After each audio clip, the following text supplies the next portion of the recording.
2, 1. Halo, selamat datang di demonstrasi proyek akhir kelompok 5 untuk masa kuliah kecerdasan buatan. Kelompok kami terdiri dari Adrian Dika Darmawan, Ganendra Garda Pratama, Taufik Ali Azalik, dan saya sendiri Andika Fadlan Janarko. Pada proyek ini kami mengerjakan topik 1 Convolutional Neural Network dengan judul klasifikasi pneumonia pada citra X-ray dada menggunakan ResNet 50 dengan evaluasi komparatif terhadap CNN sederhana. Mengapa pneumonia? Pneumonia adalah satu penyebab kematian utama di dunia, terutama pada anak-anak dan lansia.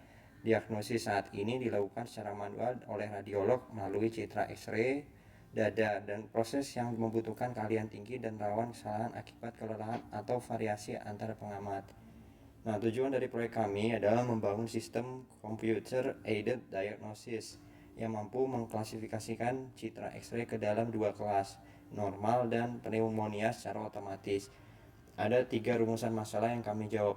Pertama, seberapa efektif ResNet 50 dengan training learning dalam mendeteksi pneumonia. Kedua, bagaimana perbandingannya dengan model CNN sederhana. Dan ketiga, apa saja pertimbangan etika dalam penerapan AI untuk diagnosis medis. Nah, untuk menjawab pertanyaan-pertanyaan ini, kami memanfaatkan dataset publik dari Kermani et al. Tahun 2018 yang terdiri dari 5.863 citra X-ray dada anak-anak dari Guangzhou, Tiongkok.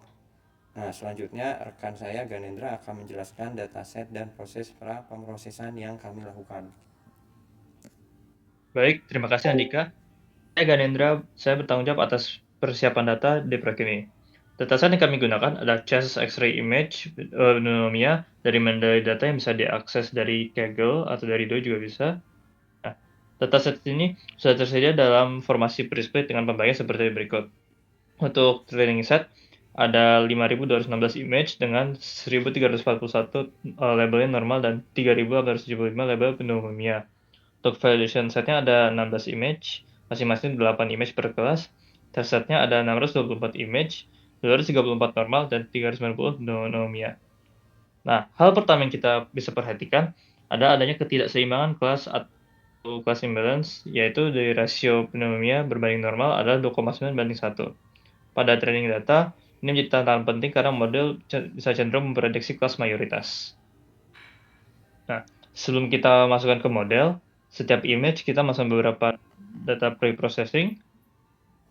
Pertama kita melakukan resize ke ukuran 224 kali 224 pixel sesuai standar inputnya ResNet 50. Lalu kita konversi image grayscale ke RGB dengan modifikasi channel. Normalisasi menggunakan statistik ImageNet. Untuk rata-rata MIA-nya ada 0,485, 0,456, dan 0,406 dengan standard deviation-nya 0,229, 0,224, dan 0,225. Khusus untuk training data, kita juga menggunakan data augmentation untuk meningkatkan keberagaman.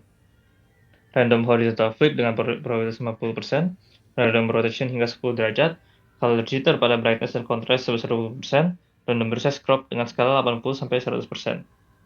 Augmentation ini hanya diterapkan pada training set dan tidak pada validation maupun test set agar evaluasi tetap representatif. Selanjutnya, teman saya Adrian akan menjelaskan arsitektur model dan proses pelatihan yang kami lakukan. Oke, terima kasih Ganendra. Sekarang saya Adrian dan saya mengerjakan implementasi model dan pipeline pelatihannya. Nah, kami menggunakan dua model dalam proyek ini untuk keperluan evaluasi komparatif. Nah, di sini adalah model utama, yaitu ResNet dengan Transfer Learning. ResNet 50 adalah arsitektur CNN dengan 50 lapisan yang dikembangkan oleh pada tahun 2016. Inovasi utamanya adalah residual connection atau skip connection, di mana jalur pintas yang menjumlahkan input suatu blok itu langsung ke outputnya. Secara matematis, Y sama dengan fungsi F terhadap X ditambah X ini. Mekanismenya ini memungkinkan gradien mengalir langsung ke lapisan-lapisan awal sehingga mengatasi masalah vanishing gradient. Lalu kami juga menggunakan bobot pre-train dari ImageNet, kemudian mengganti classification head terakhir dengan yang pertama itu linear layer dari 248 ke 512 neuron, yang kedua itu aktivasi ReLU, yang ketiga itu dropoutnya sebesar 30%, dan yang terakhir adalah linear layer dari 512 ke dua kelas output. Nah, strategi fine tuning yang kami terapkan ini awalnya seluruh backbone itu dibekukan atau frozen.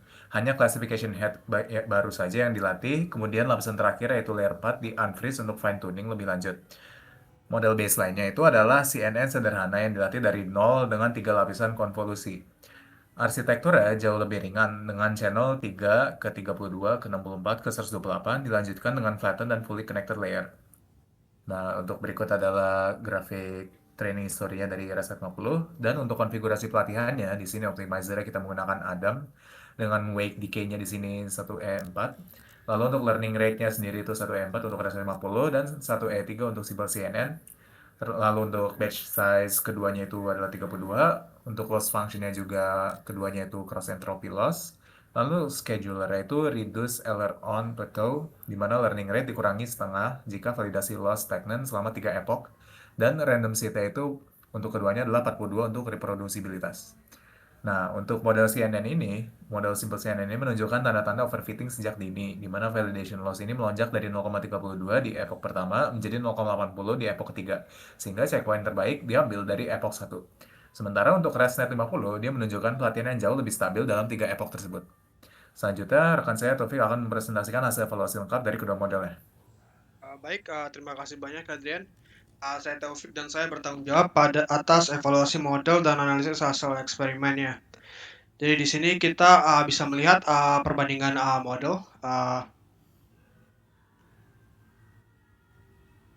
Dari hal tersebut, lakukan sebuah evaluasi pada tes set yang sebanyak 624 citra. Dan dari hasil tersebut, kita mendapatkan hasil kuantitatif kedua model tersebut. Dari ResNet 50 dan Simple CNN. Dari hal tersebut, di sini di konsol terlihat bahwa ada metrik, ResNet dan Simple CNN, dan siapa yang menang dalam perlawanan tersebut. Mana di akurasi ResNet 50 menang, precision ResNet 50 menang, recall Simple CNN menang, F1 ResNet 50 menang, Awkrok ResNet 50 menang. Dari itu kita bisa melihat bahwa ResNet 50 unggul di hampir semua metrik yang tersedia dalam model comparison-nya. Mana peningkatan paling signifikan terlihat pada Aurok yang naik sebanyak 8,86 poin dan specificity yang melonjak 26,49 poin. Di confusion matrix kita bisa melihat di ResNet bahwa dalam true positif yaitu kasus pneumonia yang berhasil terdeteksi dengan benar itu tersedia 387, dan true negatif di mana kasus normal yang teridentifikasi dengan benar itu terlihat 105, dan false positif yang di sini 129. Ini menjadi tantangan utama di mana kasus normal salah dan diprediksi sebagai pneumonia, dan untuk false negatif hanya 3, di mana kasus pneumonia yang luput sangat kecil. Dalam konteks klinis, ini false negatif yang jauh lebih berbahaya, di mana pasien yang sakit tidak terdeteksi. Maka recall yang 99,23% ini menjadi model yang sangat andal sebagai screening tool. Selanjutnya kita akan melihat kurva ROC ResNet 50, di mana dengan HUC yang sebesar 0,9328 menunjukkan kemampuan yang diskriminatif yang jauh lebih baik dibandingkan Simple CNN dengan AOC 0,8442.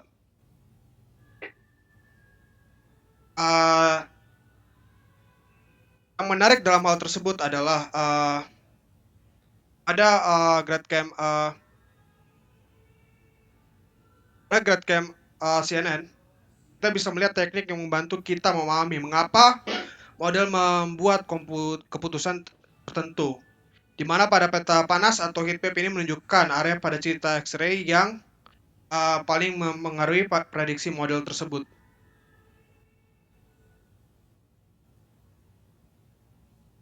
Mana pada kasus pneumonia yang berhasil terdeteksi, kita bisa melihat model memfokuskan perhatiannya ada region paru-paru. mana area yang secara klinis memang relevan karena infiltrat dan konsolidasi paru-paru merupakan tanda khas pneumonia. Ini mengonfirmasikan bahwa model kita belajar fitur visual yang bermakna secara medis, bukan hanya menghafal pola dari training.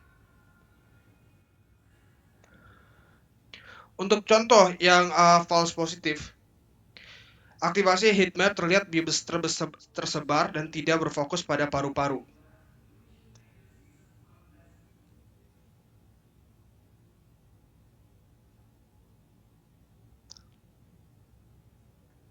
Ini menjadi petunjuk bahwa masih ada ruang perbaikan pada kemampuan generalisasi model. Sebelum menutup, saya izin menyampaikan beberapa catatan penting dari sisi etika dan keterbatasan. Mana sistem ini dirancang untuk alat bantu diagnosis, bukan pengganti radiolog, di mana setiap kebutuhan ini klinis tetap harus diverifikasi oleh tenaga medis.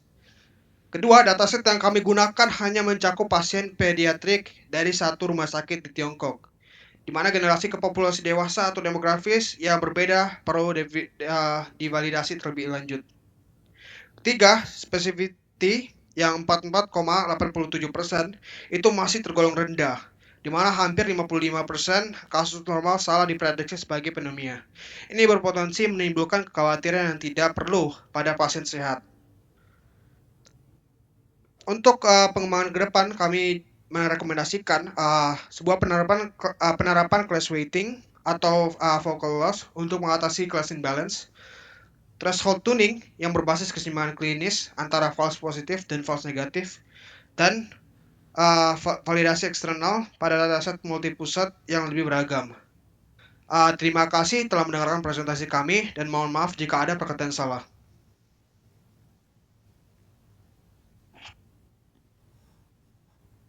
Nah,